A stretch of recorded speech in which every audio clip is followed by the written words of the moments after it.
Coming up on Vegas Nation Gameday, on the road to face an AFC West rival. Can the Raiders get the season sweep over the Broncos? It's going to be interesting to see how they play against, us and how we match up against them. Raiders fast takes and smart coverage coming up right now on Vegas Nation Gameday. Powered by the Las Vegas Review-Journal, this is Vegas Nation Gameday. Presented by D&R House of Diamonds, making luxury affordable.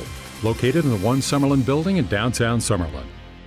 Hello everyone, Cassie Soto here at Raiders Henderson headquarters for this week's episode of Vegas Nation Gameday. The Raiders will head to Denver to take on the Broncos, and if you recall, the Silver and Black's first win of the season came over the Broncos, but a lot has changed for both teams since that Week 4 matchup. So let's go ahead and get to our opening drive, brought to you by Capriotti's. Make your game day extraordinary with Capriotti's. Order now.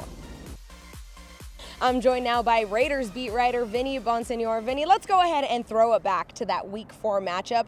The 23 points that Denver put up against the Raiders, ultimately Raiders did get the win, but those 23 points were the most points that Denver has scored so far this season, at all this season. Knowing that they're the worst scoring offense in the league now at this point, could this be the Raiders get-right game? You're talking about a Raiders win, aren't you? Yeah. It's like a long time ago. It feels like last year. First win of the season. Right, yeah. and it might as well have been. We've been talking about get-right games and get-back-on-track games and start a roll, get some momentum for a long time now. It feels like a broken record. Yes, this definitely can be an opportunity for the Raiders to get back on track, get right, get whatever it is that you want to call it. My question is, okay, even if they win against a team that they should beat, and we've been talking about teams that they should beat. Jacksonville Jaguars were a team they should have beaten. The Colts were the team they should have beaten. What is it going to get them at the end of the day? Some good feelings, obviously, maybe some momentum, some positive vibes going into Thanksgiving in Seattle. But long range, what does it really do for this team right now? And right now, they're just kind of floundering about. There's a lot of different reasons. The defense is bad. The offensive line is bad. There's injuries offensively to, Darren Waller and Hunter Renfrow. So there's not a lot to feel positive about right now for the Raiders. And yes, a W would, put a little fragrance on it, but it's not going to really fix what these issues are all about. Well, luckily for the Raiders, they have a guy named Josh Jacobs, who usually does pretty well against the Broncos. In fact, this year, his 140-plus rushing yards set him up for 3 games of 140 or more rushing yards. And so when you look at this game, do you think that the Raiders have to use Josh Jacobs? And he even said it himself, like, there's something about the Broncos that just gets me going. Yeah, and for whatever reason it is, sometimes there's a matchup thing that works in your advantage, and it certainly has. For Josh Jacobs. Also Derek Carr. I mean, he's 5-0 against the Broncos in their last 5 meetings. So there's something there, too. So this is getting back to the get-back game or the get-right game. There's something about the Broncos that sits well with the Raiders. And, yes, they're going to have to run the ball. When you're down Darren Waller and Hunter Renfrow and your offensive line just isn't really clicking in terms of pass protection, how do you support that, or how do you make up for that sometimes? You got to run the ball and control clock and get ahead on the scoreboard and stay ahead, with the yards and distance. And one way to do that is to run the ball. So it's vital that the Raiders do that against the Broncos on Sunday. Yeah, well, when it comes to both of these teams, at the beginning of this season, the AFC West was going to be the division where everybody was going to be talking about it. But now we see that the Chiefs and the Chargers have kind of run away with it. And the Broncos and the Raiders are sort of already looking into 2023, and they're planning for the future, Vinny. What has it been, though, for both teams that they just haven't been able to click and get it together? Let's start with the Broncos. What has been the biggest factor for them? And really, the Chargers aren't playing that good either, too. So it's the Chiefs again. Yes. But we're specifically talking about the Denver Broncos. Russell Wilson hasn't been Russell Wilson at all. Nathaniel Hackett, their coach, has made some curious decisions, to say the least. The offense is just terrible, flat out terrible. Between Russell struggling, the offensive system not clicking, lack of weapons on the perimeter, a run game that hasn't kind of come together, and then there's fumbling issues as well that they've been plagued by. So defensively, they're great. And I could use that word. They're really good defensively. But offensively, they just flat out stink. And there's just no way of getting around it. And even with a defense as good as the Broncos have been, there's just no getting over the fact that their offense struggles to score 15, 16 points again.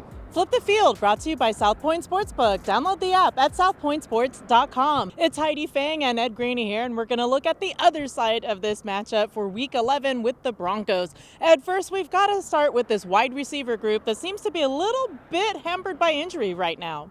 Heidi, you're right. Not a good week in Denver for the News and the wideouts. Jerry Jeudy and KJ Hamler were both sidelined from practice this week. Jeudy went out on the first snap last week against the Titans with an ankle injury. He leads the Broncos with 3 receiving touchdowns and his 449 yards, second on the team. Hamler's 23.6 yards per catch leads the Broncos among receivers with more than 1 catch. He's got 7 passes for 165. None of this can be good for Russell Wilson as he prepares to lead a Denver offense that has hardly been, stellar, as we both know, all season. So unless they get some production from their wide receivers, unless people like Jeudy and Hamler can come back and are healthy for the game, or at least healthy enough to play, the Raiders might really be able to apply a lot of pressure to the Denver run game, stack the box a little, not having to worry about receivers on the outside. A divisional matchup at home usually fires up the defense a little bit extra, Ed. This is a defensive unit that has been playing well. What do you think their best asset is against the Raiders? Well, their run defense, here's the thing. The run defense last week of the Broncos gave up 63 yards, but they haven't been great all year. They're actually ranked 13th in the league. They're giving up about 116 per pop. They spent millions of dollars across their front seven this year. They gave DJ Jones $30 million by himself. It hasn't been a great run defense. Now, this is a great defense. But when you look at what's happened across the board, they're good against the pass. They've applied pressure. It's just against the run that they've really come into some troubles with. What does that mean? That means maybe good news for Josh Jacobs. If it's the run defense that has shown up most of the year, the one that's ranked 13th in the league, the Raiders might exploit that. Now, if it's the run defense that finished last week, giving up only 63, it might be tough sledding for Jacobs in altitude. We'll have to see what happens. But of all the defensive strengths they have, the run defense has been the one that kind of gets a little shaky every once in a while.